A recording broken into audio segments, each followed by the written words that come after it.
धीर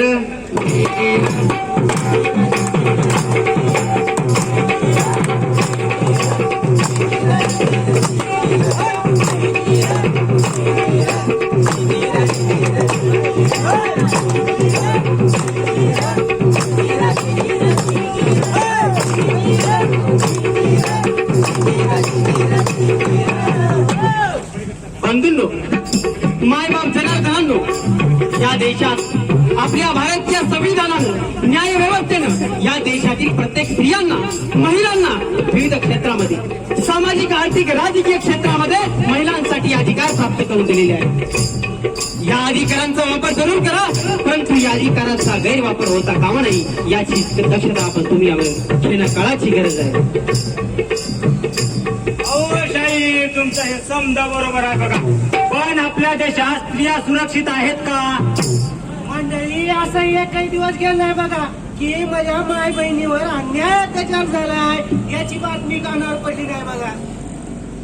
तर ऐका मंडळी, मला आई लागते, बहीण लागते, अप्पू लागते, मावशी लागते, पण मुलगी का नको?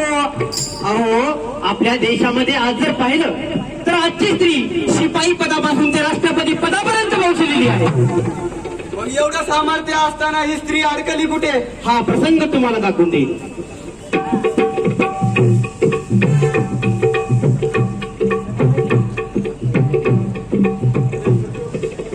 राम राम राम राम. माय मंडळी कुठं निघाला? काय नाही का, आपल्या सख्याला पोरगी बघितली होती हा आणि आता कसं नवरदेवाचा बाप हा हा आज जरा देणं घेण्याचं जरा बोलायला जायचं होतं. बरं बरं असं म्हणता. हा, आणि जरा शहाणा सुलत माणूस म्हणून तुमच्याकडे आलतो बघा. बरं बरं मग चला देणं घेण्याचं बोलायला जाऊ. बरं चला जाऊन बोलू सोयऱ्याला.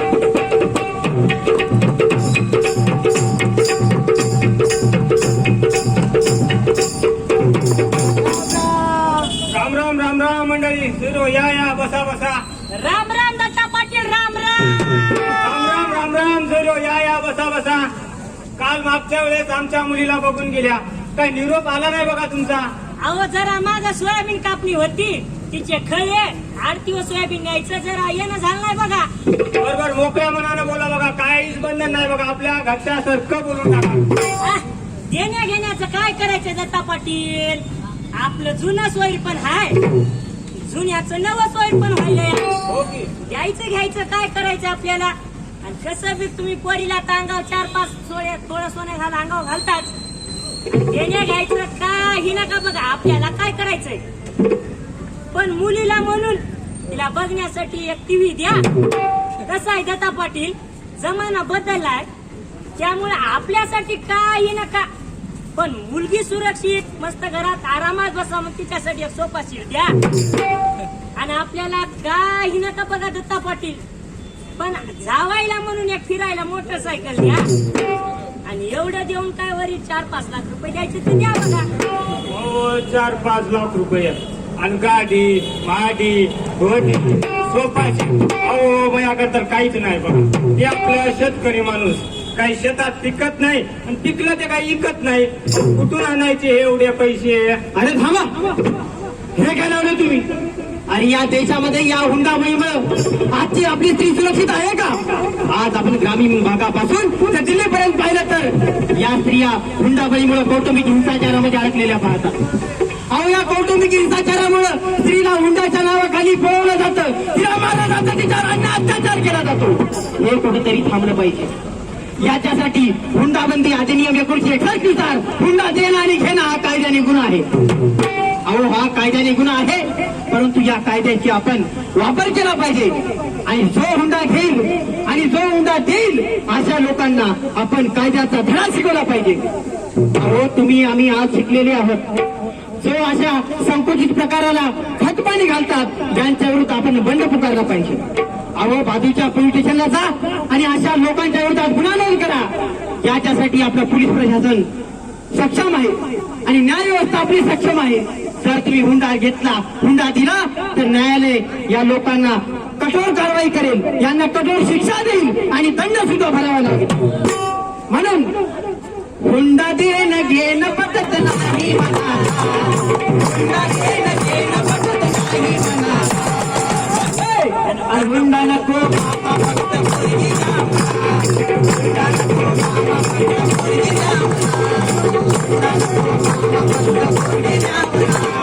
हुंडा देणं घेणं पटत नाही मनाला. हुंडा देणं घेणं पटत नाही मनाला. हुंडा नको मामा फक्त पोरगी द्या मला. हुंडा नको मामा फक्त पोरगी द्या मला.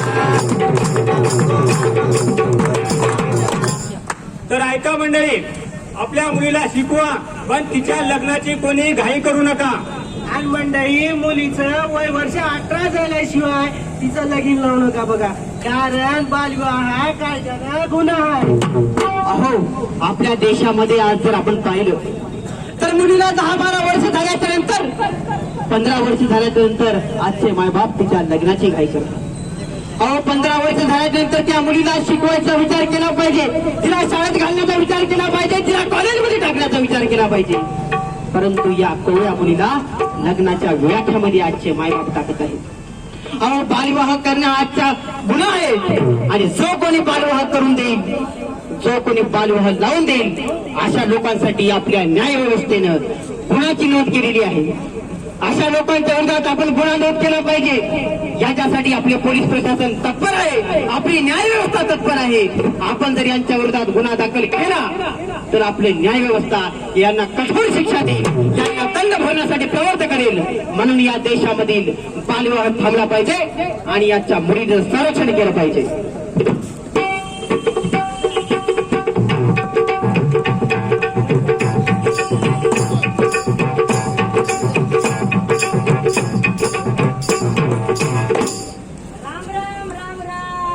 राम राम सूर्यो, कुठे निघालाय तेवढ्या गडबडीना?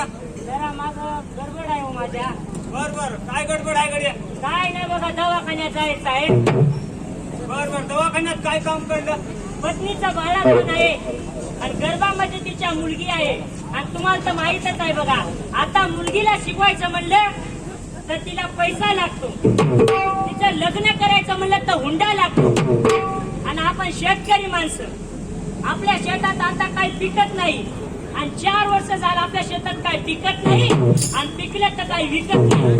मग आपण त्या मुलीचं लग्न कसं करायचं सांगा? मग तिला पुढे चालून शिक्षण कसं करायचं? त्यामुळे आपल्याला हा गर्भ पाडायचा आहे. कोणी ओळखीचा आपल्या डॉक्टर आहे का?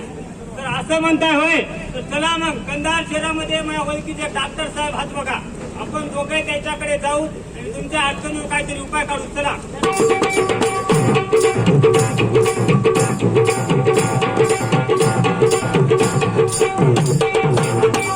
राम डॉक्टर साहेब. राम राम. ते आमचे जवळचे सोयरे होत बघा. राम राम सैराव. राम राम. साहेब राम राम राम राम. त्यांची एक अडचण आहे बघा, त्याच्यावर काहीतरी उपाय एक काढून द्या. बघ सैराव, काय आहे अडचण तुमची? डॉक्टर साहेब, माझ्यावर लय मोठी अशी अडचण आहे. तुम्ही जी इमर्जन्सी समस्या सोडवली तर तुम्ही देव माणूस बघा, देवा तुमच्या एवढा मोठा माणूस कोणीच नाही. काय नाही डॉक्टर साहेब, पत्नीचं बाळातपण आहे आणि गर्भामध्ये मुलगी आहे बघा. तुम्हाला माहीतच आहे साहेब, जर आता मुलगी शिकवायची म्हटलं तरी पैसा लागतो, लग्न करायचं म्हणलं तर हुंडा लागतो. मी शेतकरी माणूस आहे, मुलीचं लग्न कसं करायचं, तिचा हुंडा कसा द्यायचा मी? त्यामुळे हा आपल्याला गर्भ पाडायचा आहे बघा. अरे, अशी कामं होत नाहीत आमच्याकडे. अरे वा गेल्या वेळेस तर गेला साहेब. त्यावेळेस आमचे हे जवळचे सोयरे होत बघा, काही देऊन आपल्या मधल्या मार्गाने काहीतरी करून टाका. बर, असं म्हणता होय. फक्त तुम्ही तुमच्या जवळचे सोय, बाकी कोणी असलं तर मी केलं नसतं बघा. हो, आणि अजून एक गोष्ट, करतो मी एका, फक्त हे कुणाला सांगू नका. अहो साहेब, तुम्ही त्याची काळजीच करू नका. आपल्या तिघाशिवाय बातमी कोणालाच कळणार बघा. बरं, चला मग करू. आणि थांबा, पाहिलं का मंडळींनो, आजच्या या संगणकाच्या युगामध्ये आजचे लोक गर्भामध्ये मुलगा आहे की मुलगी आहे पाहत आहेत, आणि मुलगी जर असेल तर तिचा गर्भ पाडत आहे. आणि या मुलीला शिकू दे, ही मुलगी पोटात म्हणत आहे, अगं आई मला शिकू दे, मला वाढू दे, मला बाहेरचं जग पाहू दे. परंतु या चिमुकल्या बाळाला गर्भातच मारत आहेत. यांना कुठेतरी धडा शिकवला पाहिजे. अशा डॉक्टरांच्या विरोधात आणि अशा लोकांच्या विरोधात आपण गुन्हा नोंद करू शकतो. आपण गुन्हा नोंद केला तर आजची न्याय व्यवस्था आपलं न्यायालय यांना कठोर शिक्षा देतं, यांना दंड भरण्यासाठी प्रवृत्त करतं. अहो आजची ही तर मुलगी शिकली, ही तर मुलगी वाचली तर उद्याची सायना नेहवाल होईल, उद्याची किरण बेदी होईल, प्रतिभाताई पाटील होईल. म्हणून आजची स्त्री आपल्या देशाचं राष्ट्र घडवण्यासाठी उद्या या स्त्रीचं योगदान लागेल. म्हणून आपली स्त्री वाढली पाहिजे, शिकली पाहिजे. म्हणून स्त्रीला मुलीला गर्भात मारू नका, तिला बाहेर येऊ द्या. जर कोणी गर्भात मुलीला मारत असेल तर बाजूच्या पोलीस स्टेशनला जाऊन तक्रार नोंद करा. आपली पोलीस यंत्रणा सक्षम आहे यांच्या विरुद्ध आवाज उठवण्यासाठी, आपली न्याय व्यवस्था सक्षम आहे यांना धडा शिकवण्यासाठी. म्हणून स्त्री भ्रूण हत्या थांबली पाहिजे.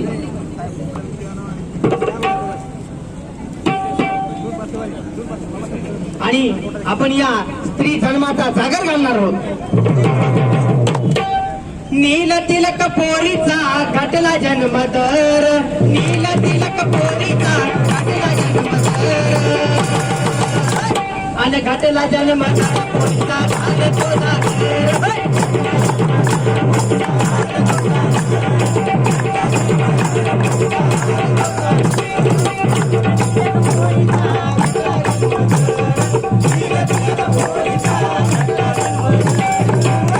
आणि घाटला जन्म दर पोरीचा घालतो जागर.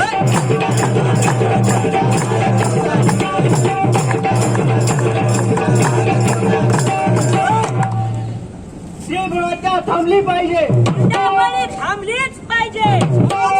थांबलाच पाहिजे, हिंसाचार थांबलाच पाहिजे. मुलगी आहे 2 घरचा दिवा. अहो मुलापेक्षा मुलगी बरी, प्रकाश देते दोन्ही घरी. बांधवांनो, मायबाप जनार्दनानं या देशामध्ये भारतीय संविधानानं येथील महिलांसाठी विविध क्षेत्रामध्ये अधिकार प्राप्त करून दिलेले आहे. या मुलगी शिकली पाहिजे, मुलीचा बालविवाह थांबला पाहिजे, स्त्रीभ्रूण हत्या थांबली पाहिजे, कौटुंबिक हिंसाचार थांबला पाहिजे. या कौटुंबिक हिंसाचारामुळे आज मुलीला खूप मोठा अन्याय अत्याचार वाढलेला आहे. हे कुठं तर थांबलं पाहिजे. यासाठी तुमची आमची ही जबाबदारी आहे. म्हणून मुलीचा हक्क आणि मुलीचे संरक्षण करण्यासाठी आमच्या पथकाच्या माध्यमातून आजच्या या न्याय व्यवस्थेचं तुम्हा सर्वांना विनंती आहे की मुलीचे हक्क अबाधित ठेवा, मुलीचं संरक्षण करा, मुलीचे हक्क आपण अबाधित ठेवण्याचा प्रयत्न करूया. आणि तुम्हाला एक आम्ही विनंती करणार आहोत.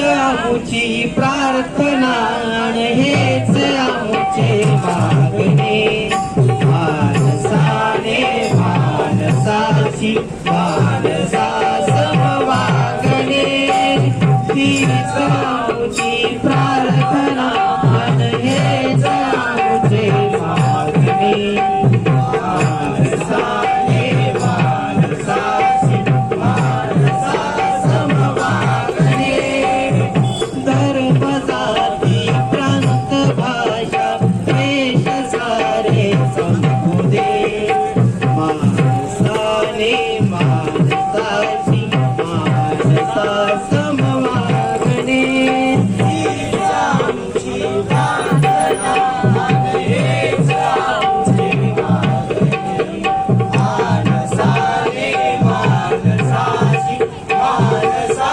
समवागणे. भारत माता की जय, भारत माता की जय. वंदे मातरम, वंदे मातरम. धन्यवाद.